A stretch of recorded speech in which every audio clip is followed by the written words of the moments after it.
এত গরম যে ভাস্তির জামাটা লাগা। আর দেখো বাড়ি, আর বাড়ি এসে গাইস স্কুলে ছোটবেলায় সবকিছু স্মৃতিগুলো মনে পড়ছে। আমরা মোমো খেয়ে যাবো বাড়ি। फ्लैशबैक। हेलो मित्र, जा रहे हैं कैसे हो आप? हम भी अच्छे हैं, तुम भी अच्छे हो। तो चलो बस ना करके स्टार्ट करते हैं बोला। हाँ तो चलो गाइस, हमारा न्यू ब्लॉग में अपना को छापानगर है। সাবনাকে হ্যাঁ। আর গাইস আজকের ব্লগে আমরা আসলাম সেম, আজকেও আসছি ফাটাবো করে, কালকে কাজটা হয়নি। আর আজকে এসে গাইস জমা দিলাম कागज দিলাম জমা, ঠিক আছে, কিন্তু কাজটা আমাদের আজকেও হলো না, এবার আরেকদিন আসতে হবে। তো সোমবারে আসবো, দেখে ওটা না সোমবারে আসবো, সোমবারে আবার দেখতে পারবা ফাটাবোরের ব্লগ। তো আজকে বেশি ব্লগ করিনি, যাওয়ার সময় ব্লগটা স্টার্ট করলাম। এখন বাড়ি গিয়ে কী কী করি সেটা তোমরা দেখতে পারবা।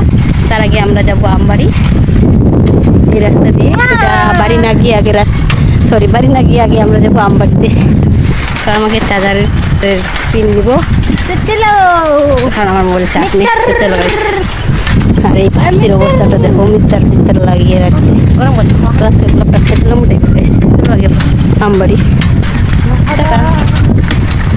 আর গাইস আমরা বাড়ি যাচ্ছি অঞ্চল থেকে। আর এইদিকে দেখো ভাস্তির অবস্থাটা, মানে এত গরম যে ভাস্তির জামাটা এসে উঠাচ্ছিল, যে হাওয়া ঢুকছিল শরীরের মধ্যে, ওই জন্য আমি দেখে ভাস্তিকে হাসতেছি গাইস। এটা দেখে কে হাসবে না তোমরাই বলো গাইস। দেখো রাস্তাটা কত সুন্দর। আমরা এখন হরিহর স্কুলের সামনে আছি, ওইদিকে হরিহর স্কুল, আর এইদিকে গাইস আমরা যাচ্ছি। তো রাস্তাটা বেশ ভালো লাগছে, আর হাওয়া দিচ্ছে গাইস, খুবই ভালো লাগছে। দুদিকে দুইটা ভালো। আর দেখো রং সাইডে চলে যাচ্ছি আমি, সরি মিষ্টি হয়ে গেছে। চলো গান অ্যাড করতে হলে তো ভালো হতো, আমার যেগুলো গান পছন্দ সেগুলো অ্যাড করে দিতাম। এই রাস্তার মধ্যে কপিরাইট চলে আসবে, তার জন্য গান ছাড়াই ব্লক। কি শান্তি গাইস। চলো এবার আমবাড়িতে সোজা। আর গাইস আমবাড়ি আসলাম। আমবাড়িতে এসে এই যে দোকানটা দেখতে পাচ্ছ, এই দোকানটা শুধু খোলা ছিল। এখানে গিয়ে আমি জিজ্ঞাসা করলাম কিন্তু ছিল না, তার জন্য আমরা এবার সোজা যাচ্ছি বাড়ি। আর বাড়ি যাওয়ার আগে আমরা নিয়ে নিচ্ছি আমি সেই একটা চকোবার, আর ভাস্তি নিয়েছে একটা ফ্রুটি। তো আমরা এগুলো খেতে খেতে যাচ্ছি। তো চলো এবার সোজা বাড়ি গিয়ে তোমাদের সঙ্গে দেখা হচ্ছে। 15 minutes later. বাড়ি এসে ফ্রেশ হয়ে খাওয়া দাওয়া করে একটু রেস্ট করে গাইস এখন আমরা যাবো আমবাড়িতে।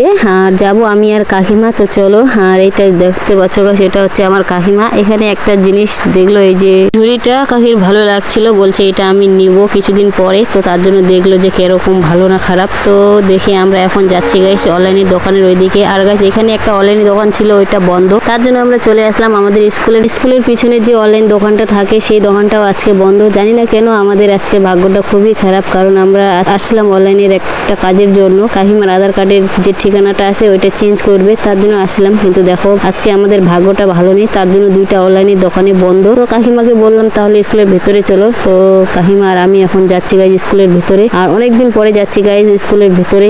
আর স্কুলের ভিতরে এসে গাইজ আমার এত খারাপ লাগছিল যে আমাদের স্কুলের লাইফটা শেষ হয়ে গেল। এটা খুবই খারাপ লাগে, কারণ আমরা যখন ছোট ছিলাম তখন 10টার সময় স্কুলে আসছিলাম, 4টার সময় বাড়ি গিয়েছি। আর এই স্কুলে কত আড্ডা কালো তো করেছিলাম এখানে। মানে স্কুলে এসে গাইস স্কুলে ছোটবেলায় সবকিছু স্মৃতিগুলো মনে পড়ছিল। আর ওইদিকে যে ঘরটা দেখতে পাচ্ছ, এখানে কত আড্ডা কত মজা হয়েছিল যে কিভাবে তোমাদেরকে বলবো। আর এই যে পুরো মাঠটা দেখতে পাচ্ছ, এখানে কত যে আড্ডা মেরেছি আমরা, সব সময় এই মাঠের মধ্যে ছিলাম ছোটবেলায়। তো এটা দেখে গাইস আমার এত খারাপ লাগছিল যে কি আর বলবো। তো চলো গাইস এখান থেকে এবার যাব দোকানে। আমবাড়ি রেলগেটের সামনে একটা দোকান ছিল অনলাইনে, সেটাও বন্ধ। তো ওই দোকানটা যেহেতু বন্ধ, তারপরে চলে আসলাম সোজা আমরা দোকানে। এখন আমরা মোমো খেয়ে যাবো বাড়ি। তো গাইস খাওয়া দাওয়া করি, তারপরে বাড়ি গিয়ে দেখা হচ্ছে। পরে গাইস বাড়ি এসে আর ব্লগটা কন্টিনিউ করতে পারিনি। তো চলো তোমাদের সঙ্গে দেখা হচ্ছে তাহলে একটা নেক্সট ব্লগে। আজকের ব্লগটা এখানেই। আর গাইস ব্লগটা লাইক কমেন্ট শেয়ার করতে ভুলবা না। চলো দেখা হচ্ছে নেক্সট ব্লগে। টাটা।